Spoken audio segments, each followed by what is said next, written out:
Hey guys, I'm Dov, and today I'm back with more Total War Warhammer 2 online action. It's been a while since I've had Big Bird on the channel. Some of you may not actually know, but Big Bird is my favorite legendary lord in the game, even though he's not even technically playable in campaign. Just love the ridiculous haggard bird. Lord of Metal's consistently been good. Some people would argue otherwise in Total War Warhammer 1 that it wasn't that good, but I've always been able to pretty much get good value from it, and Big Bird himself is just the true MVP of missile resistance and magic resistance and unbreakable, terror-causing, magic damage, lore of metal, just everything. He is everything. So in order to support him, we have brought an army, just because, you know, we probably should. We've got a front line here of Chaos Marauders, sword and board, some Chosen on the second line, sword and board as well. We've also got the Mirror Guard in the center, kind of like a cheaper Chosen. We've got a couple of Marauder Horsemen throwing axes, 3 in fact. We've also got the Summoners of Rage here, and the Weird Spawn, of course, with their armor sundering. Huge fan of these guys. We're facing off against a Lizardmen, so let's take a look here. It looks like we've got Crocky G up on Grimlock, so we've got our work cut out for us. Skink Priest, Lord of Beasts up in the air. He's got Pan's Pelt and Whiston's Wild Form. Front line of Saurus Warriors with shields, some more Saurus Warriors with shields, and some Temple Guard as well. Some Skink Skirmishers. We've got 2 Horned ones as well. Very decent pick in this matchup. And that's pretty much it, so without further ado, let's get this thing rolling. You can see I'm going to be kind of moving my Marauders all over out to this side, and we're going to try and see if we can get these Horned ones to take some damage from the throwing axes before the battle gets started. At least that was my intention, but we'll see. I'm going to go ahead and kind of move up to this high ground here so that we try and engage on a little bit of a flatter area, and yeah, we'll get this thing rolling. So, a little bit about my army picks. The Chosen here, the reason why I bring the Sword and Board Chosen rather than Halberds in this particular matchup is because of their melee defense.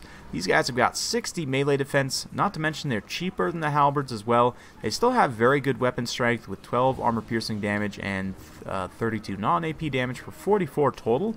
They've got 120 armor and great missile block chance, 60% missile block chance actually, which is one of the highest in the game. And yeah, they're just overall very good units for the cost. They will beat the brakes off of any and all Lizardmen infantry, and they'll do okay at holding their own against the dinos because of that huge melee defense. But meanwhile, you can see over here, I'm not doing the best in microing my Marauder Horsemen here. They are getting caught up a little bit by these Horned ones. We are able to do some damage, though. You can see this unit of Horned ones has taken some HP damage there. So at the end of the day, that's probably a cost-effective trade for me, despite the damage done to the Marauder Horsemen there. But, yeah, I guess those Horned ones can technically heal, so although my opponent did not bring a Rev Crystal, so the only way they can heal is through Cold-Blooded, which, a little bit of a mistake in my opinion. You pretty much always want to bring a Rev Crystal, but because the Marauder Horsemen with throwing axes do have shields, I'm going to go ahead and just charge these Skink Skirmishers real quick. We can take the shots, the Overwatch fire while coming in, and go ahead and just pull away quickly there before the Horned ones can respond, getting a little bit of HP damage done on those Skink Skirmishers.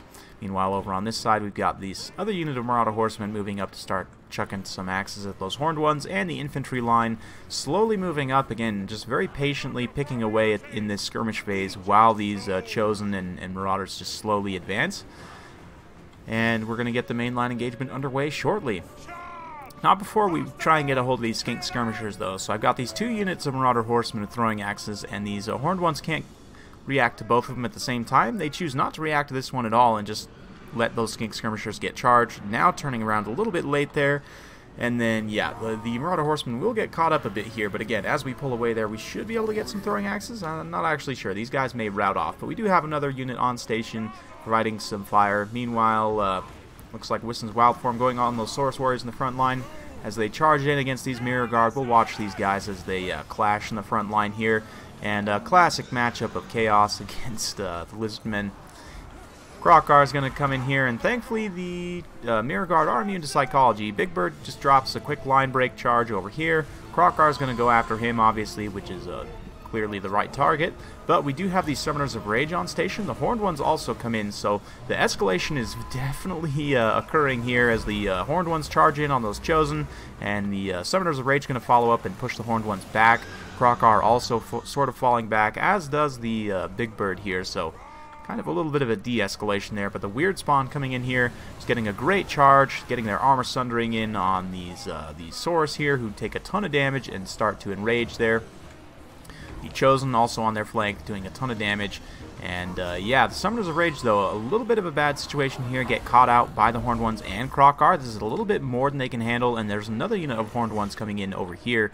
So this is suddenly a very dangerous situation. Granted, this is allowing these throwing axes to get a little bit of work done here, but it's probably not quite enough at the end of the day. The Summoners of Rage, unfortunately, can't really pull back from here, so I don't really have any choice but to stand and fight, try and get these Marauders in here to support a little bit, but thankfully for me, the Horned Ones do break, so I can go ahead and pull the Summoners of Rage back and let Krokar get distracted by the Marauders there. You can see those Chosen, despite that huge escalation that occurred right on top of them, they're still just being eaten by Horned Ones, but despite that, they're not taking much damage because of their incredible melee defense. They've only dropped 5 unit models, all things considered. They pretty much soloed this group of Saurus warriors while getting cycle charged by Horned Ones. So that's, again, the reason why I bring the shielded Chosen over all the other ones is they're the cheapest and they have the best melee defense. So you can see here, Plague of Rust Overcast, bringing those Temple Guard down to only 25 armor, meaning the Marauders and the Mirror Guard will do very well. This is another synergy I like to do, which is to pull off the armor of a unit and then use the Searing Doom on them. It'll do a lot more damage with their armor pulled away. So yeah, we just drop a Searing Doom on those Temple Guard there. It does a decent amount of damage for the cost. And at this point you can see this flank is getting wrapped up here.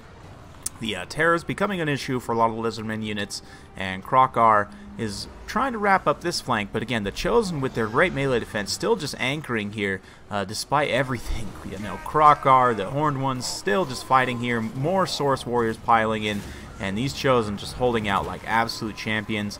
The Summoners of Rage going to come in the late game here and try and finish off these Horned Ones. It does look like we're able to rout that entire pocket, so things are looking pretty decent for Chaos. That being said, though, Krokar is still pretty much full HP, and it's going to be pretty hard to take him down, but with the armor sundering from the Weird Spawn combined with Plague of Rust, we can get Krokar down to almost 0 armor, all things considered. So at this point, it's going to be tough. You can see Krokar down to 65 because he does have some buffs there, I believe. Maybe Wissen's Wild Form. It's hard to keep it on there. Yeah, Wissen's Wild Form giving him a little bit of extra armor, so a little bit of counterplay there to my armor sundering, which is a not bad use of the Lore of Beast there. But you can see this unit of Temple Guard completely surrounded at this point are making a valiant last stand against the Chosen and the Marauders here, but they are just getting dragged down by overwhelming numbers here. And the Marauders trying to give chase to Krokar. He's going to try and unify with these Horned Ones here, so we'll go ahead and pull back and then just charge in with the Summoners of Rage and finish them off. Summoners of Rage, of course, one of the best units of Monstrous Cav in the game, but I'm trying to keep them alive as long as possible, so we go ahead and pull away from Krokar there. And, well, I thought we were going to pull away, but actually just the escalation's coming, and here comes the Weird Spawn, the Plague of Rust, everything. You can see Krokar, I thought we had Plague of Rust, actually looks like he got a Wissen's Wild Form there, and so far the Weird Spawn haven't actually been able to make contact, but of course I'm going to try and keep Big Bird away from Krokar as much as possible. Might occasionally get a quick charge in just to bait Krokar into staying, but looks like, I'm not sure what's going down here. Oh, it's the, yeah, that's right. Chain Lightning from the Summoners of Rage, trying to finish off those wounded Temple Guard. Didn't really have a lot of other great places to cast it at this point because my opponent doesn't have much infantry left. But, yeah. You can see these Horned Ones pretty low at this point, and the battle is, for the most part, pretty much over. There are some Lizardmen infantry trying to rally here and make a kind of last stand, but unfortunately Krokar's just on the other side of this huge Chaos Death Blob, and these Temple Guard are just going to get rolled over by the Chosen, the Weird Spawn, the Summoners of Rage, everything just destroying them. Yeah, not really sure what else to say. It's like a Chaos Death choo-choo train here, but anyway, yeah, you can see the Marauders are just kind of distracting Krokar out here, trying to keep him occupied while we finish off the infantry. So I'm going to fast forward quite a bit through this late game. As you guys can see, there's still quite a bit of time left on the timer, and that's mostly just me chasing off routing units. And then my opponent does use that Hand of the Gods there. It doesn't actually do that much damage at the end of the day, but yeah, at this point my opponent's going to start cycle charging Krokar, which is what he should do. It doesn't mean that it's fun for anyone, but it is I mean, I guess a way that he could try and come back in the game, but the issue he's going to face here is that I have unbreakable high mass units that sunder armor, and I also have units with very strong leadership and melee defense that are surprisingly resilient to cycle charging from large units. I mean, if we look here, Krokar does have good melee attack, and with his charge bonus active, he can definitely get hits in against the Chosen, but without that charge bonus active, he's still only going to be, what, 35% chance to hit, give or take, so it's not necessarily going to be great. So we're going to continue to fast forward here as I just dump Plague of Rust after Plague of Rust in here. The Weird Spawn continue to sunder the armor as well anytime he dives in, and they also break his charge so that the mass just doesn't punch through very well. Kind of bogs him down a little bit there. And yeah, you can see it makes it a little bit hard for Krokar to pull around. Unfortunately, because the Weird Spawn only have 6 unit models left, they can't get a full surround on him and truly pin him in. But yeah, this is how you deal with the late game cycle charge like this, is just to keep all your units in a big death blob and just stay high and tight. You know, it definitely helps to have units that have really good melee defense and maybe 1 or 2 high mass units. And this is one of my favorite things about Chaos Spawn, is the fact that they're unbreakable, and in a situation like this they can very much act as a sort of anchor to the rest of your army. Plague of Rust plus the Weird Spawn there, you can see Krokar's down to only 35 armor, meaning that all these units are actually going to be getting pretty good hits against him. Wow, down to only 5 armor now, holy cow. So yeah, Krokar definitely in a bad situation in terms of his armor, and finally taking some really effective damage here. The Chosen are piling in, getting some good hits, and yeah, he's just in a bad situation. Just the death by 1,000 cuts here is coming, and unfortunately for me, he did pop that Swiftness of Itzel there.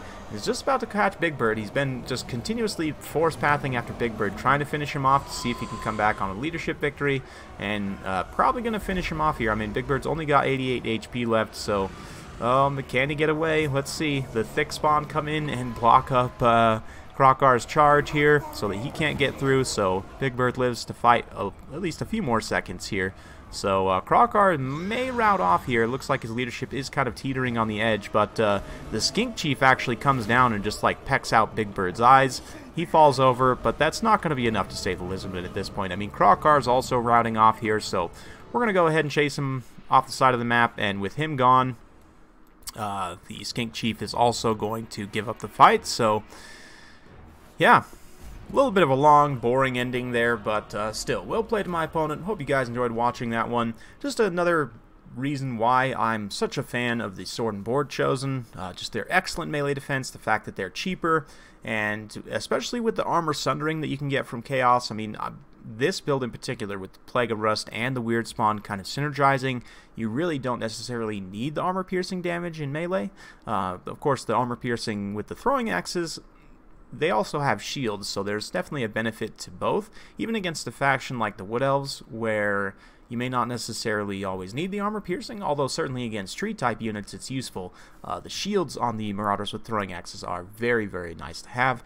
80 kills on the Weird Spawn here, the THICC-Spawn as I like to call them, stopping up Krokar, just true MVPs. They definitely get the game ball, so to speak, in this particular battle. Absolutely love these guys, and I actually think that they're better against like single entity monsters than a lot of people give them credit for. They're also really good against like heavy cavalry, for example. Just overall an excellent unit to take, and one that a lot of people tend to underestimate. I mean, Chaos Spawn themselves are kind of a meme unit. They're not necessarily the best, but the Weird Spawn with their armor sundering and their better stats, they also have physical resistance. They're a really, really good unit. Really like them, especially synergizing with Plague of Rust. You can get that minus 90 armor in total, and it's just brutal for high armor units. Suddenly they're just getting destroyed by these Chosen. So, of course, the Summoners of Rage with their elite anti-large AP are pretty much always going to be good against Lizardmen, unless they go with a non-dino build whatsoever. But even then, I mean, the Chain Lightning will definitely help you against anti-infantry, so pretty much always recommend these guys. For my opponent there, Krokar, being the OG he is, 130 kills at the end of the day. He wasn't quite able to cheese out the finish, But still, the horned ones, I like that pick a bit here, although personally, if I'm going to be using horned ones, I like to bring Walmart Krokgar, aka the Saurus Old Blood, so that you can get the Horn of Kygor to buff these guys up. I find that you really get some great value that way. And personally, I definitely like Lore of Heavens better than Lore of Beasts here for a number of different reasons. Primarily, though, because Curse of the Midnight Wind, again, we go back to Armor Sundering. Curse of Midnight Wind has a -30 armor effect, so it'll help these Saurus warriors trade much more effectively with like the Chosen and the Mirror Guard, for example. Not to mention, Harmonic Convergence can help the Saurus warriors, again, trade better with the Chosen and the Mirror Guard. So, well played, my opponent. Hope you guys enjoyed watching that one. If you do like this sort of content, be sure to like, subscribe, hit that bell notification button, so every time I upload a new video, you'll be notified. Thanks again for watching. We'll see you next time.